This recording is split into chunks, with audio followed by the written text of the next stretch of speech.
उस्मानपुरा येथील डॉक्टर बाबासाहेब आंबेडकर सर्वपक्षीय उत्सव समितीचे कार्यालयाचे उद्घाटन छत्रपती संभाजीनगर जिल्ह्याचे पालकमंत्री तथा सामाजिक न्याय मंत्री नामदार संजय सिरसाट यांच्या हस्ते मोठ्या उत्साहात पार पडले। यावेळेस सर्व पक्षीय पदाधिकारी तथा उत्सव समितीचे अध्यक्ष नगरसेवक नवीन सिंग ओबराय उपस्थित होते। यावेळेस मार्गदर्शन करताना संजय सिरसाट यांनी सांगितले की आपला जिल्हा हा नशेखोरांचा अड्डा बनला असून नशेखोरीला आळा घालण्यासाठी उत्सव समितीचे काम केले पाहिजे व आपल्या सर्वांची ही ती जबाबदारी आहे। डीजे मुक्त व नशा मुक्त शहर ही संकल्पना घेऊन या वर्षीची जयंती मोठ्या उत्साहात साजरी करावी असे आवाहन यावेळेस त्यांनी केले।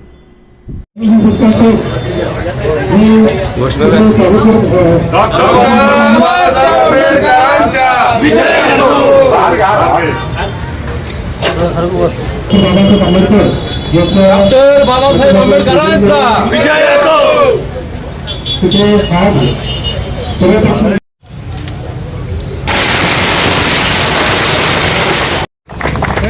स्वागत करू।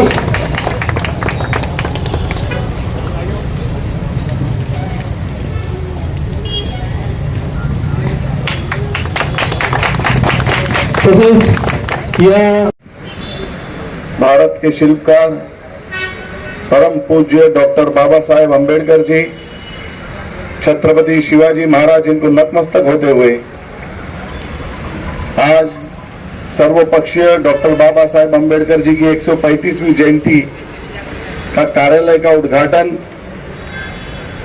हमारे शहर की शान, मेरे पिताजी के दोस्त सहकारी,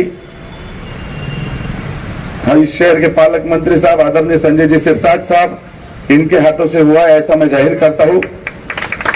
आज इस कार्यक्रम में उपस्थित आदरणीय संजय जी सिरसाट साहब, हमारे प्रमुख मार्गदर्शक बाबूराव जी कदम साहब,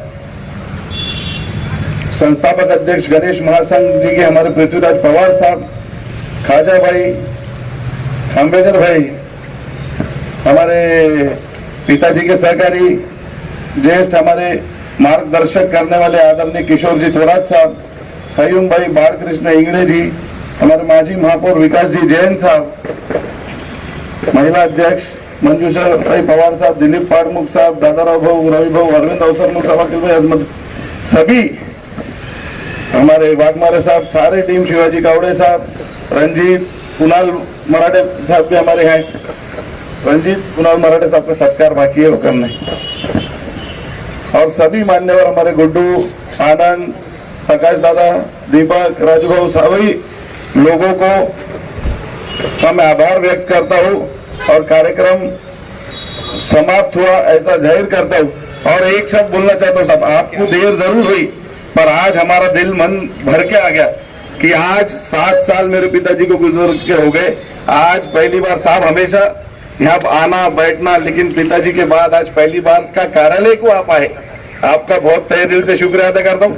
वैसे सारे कार्यक्रमों में साहब हमारे हमेशा रहते हैं, 14 तारीख को भी साहब रहेंगे ऐसी अपेक्षा करता हूँ और अपने 2 शब्द समाप्त समझता हूँ। इस वक्त वेळ जास्त झालेला आहे, मला यायला उशीर झाला, सकाळपासून बाहेर होतो, आता नाशिकला जाऊन आलो, आणखीन एक कार्यक्रम करून आलो म्हणून उशीर झाला। उद्या सकाळी सुद्धा 9 वाजता जायचं, वर्ध्याला कार्यक्रम आहे, 2 हॉस्टेलचे लोकार्पण आहेत, बाबासाहेब आंबेडकरांच्या पूर्णाकृती पुतळ्याचं अनावरण आहे आणि अशा सगळ्या कार्यक्रमामध्ये थोडासा उशीर होतो। परंतु आनंद एका गोष्टीचा आहे की संभाजीनगरमध्ये जी काही आंबेडकर जयंती साजरी होते ते महाराष्ट्रामध्ये सर्वात मोठ्या प्रमाणात संभाजीनगरला होते। हे चळवळीचं केंद्र आहे। खऱ्या अर्थानं राजकारणामध्ये जे काही पुढारी झाले ते सर्व या चळवळीतून तयार झालेले आहे।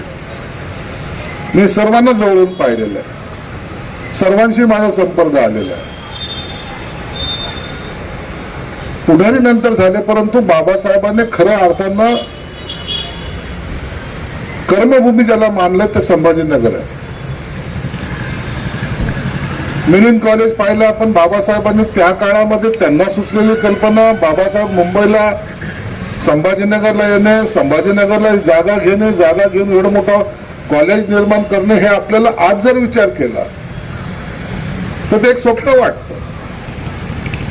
त्या काळामध्ये 200 एकर जमीन घेऊन या ठिकाणी कॉलेज निर्माण करणं, आणि तेही स्वतःच्या नावावर नाही तर ते ट्रस्टीच्या नावावर, हे बाबासाहेब आहे. आणि म्हणून त्यांची जयंती या ठिकाणी लाखो विद्यार्थी जे आलेत ना मराठवाड्यातले, परभणीचे असतील, बीडचे असतील, नांदेडचे असतील, हिंगोलीचे असतील, विदर्भातले असतील, शेकडो विद्यार्थी, लाखो विद्यार्थी येऊन या ठिकाणी शिकले आणि शिकल्यानंतर खऱ्या अर्थाने मोठमोठ्या पदावर गेलेत.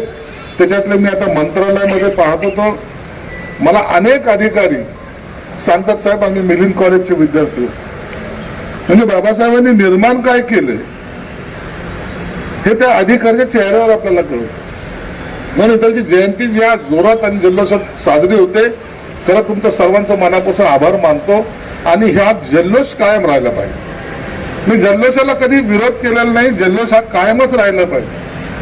परंतु जल्लोष साजरा करताना कोणतंही असं काही कृत्य आपल्या हाताने होऊ नये ज्याच्यामुळे त्या जयंतीचं गालबोट कुठं लागेल. म्हणून सर्वपक्षी जयंती जी आपण साजरी करतो, मी पाहिलं नाही मनमोहन सिंग ओबेरायला आम्ही अध्यक्ष जेव्हा करायचो त्या टायमाला सर्वजण त्या दरवेळी म्हणायचे अरे मेरे को नाही होणार, ये टाइम नाही होणार. परंतु ते कायमस्वरूपी त्यांना आम्ही त्याला अध्यक्ष म्हणून नेमायचो. एखाद्या माणसामध्ये एखादं काम करायची जर इच्छा असली तर त्याला काय केलं पाहिजे, पुढे कसं आणलं पाहिजे, ते आम्ही मनमोहन सिंगकडून शिकलेलो आहोत.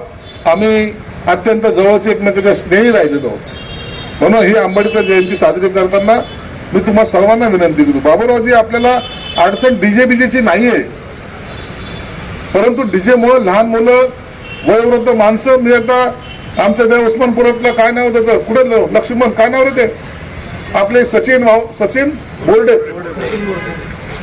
मी माझा अनुभव सांगतो तुम्हाला. मला बोलवलं त्यांनी तिकडे, पुण्याहून एक डीजे आणला. डीजे एवढा मोठा आणला की ते डीजेचे नारळ फोडायला मी गेलो तर आतून मी धडधड माझी सुरू झाली. मी जातो की काय, पटकन ते नारळ फोडून पळून गेलो. बरं डीजेवर एवढ्या काही थप्प्या लावल्या होत्या, एवढ्या जोरात आणला, 8 लाख रुपये त्याला दिले. इकडे आणलं तर तिथे असं आडवं बॉम्ब लावलेलं आहे ते लोखंडाचं, तो डीजे त्याच्यातून पुढे गेलाच नाही. अखेरला डीजे वापस घेऊन जावा लागला. हे मी उस्मानपुराचं उदाहरण सांगतो. बघा आनंद व्यक्त करावं, आनंद व्यक्त करायला बाबासाहेबांनी आपल्याला गुलामातून माणूस बनवलं. त्याची जयंती साजरी करताना कुठेही लाजलं नाही पाहिजे. प्रत्येक माणूस, तुम्ही आम्ही सांगण्याने काही होत नाही. हा प्रत्येक समाजातला प्रत्येक माणूस त्या दिवशी दिवाळी घरात साजरी करतो, तुम्ही सांगा का नका सांगू. आणि प्रत्येक माणूस हा रस्त्यावर येतो, तो म्हणतो की मला माझ्या बाबासाहेबांच्या जयंतीमध्ये सामील व्हायचं. आपण त्याची काळजी घ्यायचा प्रयत्न करतोय. मी कमिशनरला काय जे बोलायचं ते बोलल, परंतु ही साजरी करत असताना त्या विचाराने, त्या ध्येयाने आपण पुढे गेलं पाहिजे. मी पण आता या टायमाला आंबेडकर जयंती साजरी करतो. मला आता मंत्रीपद असल्यामुळे थोडासा पावर आलेली.